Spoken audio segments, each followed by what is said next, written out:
बुद्ध बचपन से ही थोड़े से वैरागी किस्म के व्यक्ति थे। उनकी कुंडली देख के एक ज्योतिषी ने बताया भी था। माता पिता बहुत परेशान थे। शुद्धोदन उनके पिता का नाम था। माता पिता ने बहुत कोशिश की कि इस बच्चे का मन विरक्त न हो। अच्छा महल बनवाया, सारी सुविधाएं दी। जैसे ही बुद्ध थोड़े से किशोरावस्था में आए, उस समय की दुनिया की सबसे खूबसूरत महिला से, लड़की से, यशोधरा से उसकी शादी करवा दी। यशोधरा के पिता ने काफ़ी एग्ज़ाम लिए बुद्ध जी के, वो सारे एग्ज़ाम में पास हुए, तब जाकर शादी हुई। ऐसे नहीं हुई, शादी हुई। तो बुद्ध भी ठीक था, रमे रहे उस जीवन में। बेटा हुआ उनका राहुल। अब बुद्ध की विरक्ति का भाव बढ़ता जा रहा था। 29 साल की उम्र के आसपास ऐसा हुआ कि उन्होंने एक मृत व्यक्ति को देख लिया, एक बूढ़े को देखा, एक भिखारी को देखा, एक बीमार को देखा। विरक्त हो गए और उनका मन हुआ घर छोड़ दूं, ज्ञान की खोज में चला जाऊं। अब ज्ञान की खोज में जाएं, उनको पता है कि भाई मेरी पत्नी भी है, मेरा बेटा भी है, राज्य भी है, कैसे छोड़ दूं? छोड़ना जरूरी है। अंदर की आवाज है कि छोड़ो, तुम इस चीज के नहीं बने हो, तुम्हारा स्वधर्म कुछ और है। बाहर की जिम्मेदारी है कि छोड़ नहीं सकते। मैं अनुमान करता हूं कि बुद्ध ने शायद अपने पिताजी से कहा हो कभी कि पिताजी मैं बहुत परेशान हूं, छोड़ना चाहता हूं। तो पिता ने समझा बुझा के मना किया होगा कि बेटा शोभा नहीं देता, ऐसा मत करो। हो सकता है पत्नी से भी बात की हो। पत्नी ने भी कहा हो कि ये क्या बात हुई, हम सबका जीवन तुम पे टिका है, बच्चा अभी बिस्तर से भी नहीं उतरा है, अभी तो चलना भी नहीं शुरू किया है, तुम ऐसी बात कर रहे हो। इसका जिक्र नहीं मिलता इतिहास में कि ये बात हुई कि नहीं हुई। और एक दिन बुद्ध ने तय किया और वो आधी रात को पत्नी और बेटे को सोता हुआ छोड़ के चले गए।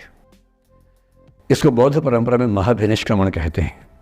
बुद्ध का अपने घर से निकल जाना। अब बुद्ध चले गए, लेकिन मैत्री शरणगुप्त यशोधरा के पर्सपेक्टिव से बुद्ध को देख रहे हैं। यशोधरा बहुत परेशान है। भाई पति चला गया है, बच्चे का पिता चला गया, मजाक छोड़ना है। राजा परेशान है कि उनका उत्तराधिकारी चला गया है। यशोधरा इतनी परेशान है, बहुत लंबे समय तक छंद आते रहते हैं कि वो कितनी बेचैन है, कितनी परेशान है। लेकिन यशोधरा की सबसे बड़ी परेशानी इस बात से नहीं कि बुद्ध चले गए, इस बात से है कि बिना बताए चले गए, भरोसा नहीं किया। और वो अपनी सहेली से कहती है, सिद्धि हेतु स्वामी गए, यह गौरव की बात। मुझे गर्व है कि मेरा पति इतने महान काम के लिए गया है। सिद्धि हेतु स्वामी गए, यह गौरव की बात, पर चोरी चोरी गए, यही बड़ा व्याघात।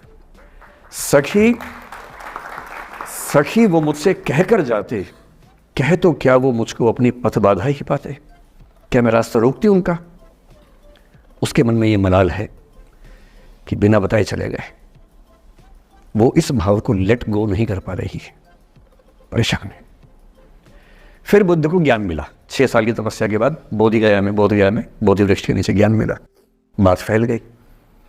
जो 5 शिष्य बुद्ध को छोड़ के भाग गए थे उनके बुरे वक्त में, उन्हीं 5 को बुद्ध ने सबसे पहले ज्ञान दिया सारनाथ में, जिसको धर्म चक्रवर्तन कहते हैं। बुद्ध की ख्याति बढ़ने लगी। शुद्धोदन ने बुद्ध के पास, अपने बेटे के पास कई लोगों को भेजा ये कहने के लिए कि भाई यहाँ भी तो आओ, हमसे भी तो मिलो। बुद्ध का ऐसा प्रताप था कि जो उनके पास जाता वो बुद्धम शरणम गच्छामि हो जाता, वापस ही नहीं आता। तो फिर शुद्धोदन ने बुद्ध के बचपन के एक दोस्त को ये कह के भेजा, भैया मैं जानता हूं तुम वापस नहीं आओगे, पर प्रभावित होने से पहले बोल देना कि पापा याद कर रहे थे। तो वो गया, उससे वायदा निभाया, हो तो गया, बुद्ध के संग में दीक्षित हो गया, पर वायदा निभा दिया। तो बुद्ध ने कहा जरूर जाऊंगा, पिताजी की आगे तो जाऊंगा ही जाऊंगा। बुद्ध पहुंचे अपने कपिलवस्तु, जो अपना इलाका था, वहां पहुंचे। पूरे कपिलवस्तु में, नेपाल सिद्धार्थनगर से नेपाल जाएंगे तो नेपाल बॉर्डर पे कपिलवस्तु है। मैं देखने गया था वो जगह जहां बुद्ध पैदा हुए थे, बड़ा सुंदर स्थान है, आप भी जाके देखिएगा अभी। तो बुद्ध पहुंचे रात को, एक धर्मशाला में रुके। अब वहां हल्ला मच गया कि राजा का बेटा धर्मशाला में। बुद्ध ने कहा भाई मैं देखो राजा का बेटा बन के नहीं आया हूं, मैं बुद्ध बन के आया हूं। सुबह उठ के भिक्षा मांगने लग गए उस इलाके में, अपने ही पिता के राज्य में। पिता ने सिर पीट लिया कि भाई क्या कर रहे हैं।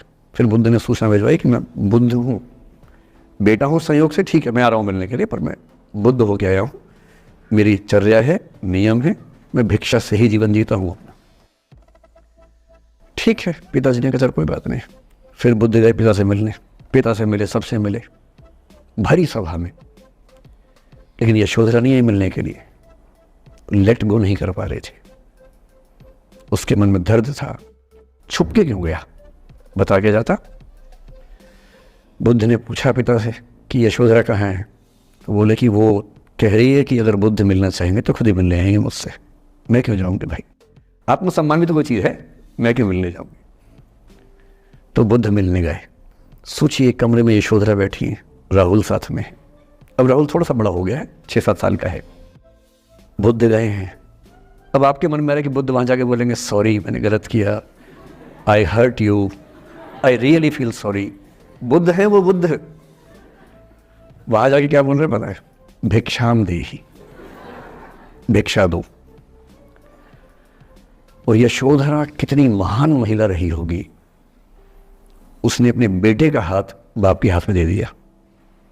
लेट गो का इससे महान उदाहरण दुनिया के इतिहास में नहीं है कि चलो आखिर तुमने आके झुक के कुछ मांगा तो सही। उसकी जितनी ईगो थी, अहंकार था, सब विगलित हो गया।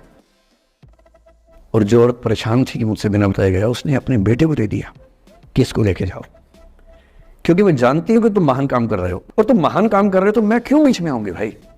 मेरा पति महान काम कर रहा है तो मुझे खुशी होनी चाहिए, और तुम्हारी उस खुशी में मैं क्यों पीछे हटूं। बस मुझे भरोसे में लेके जाते तो और खुश होती।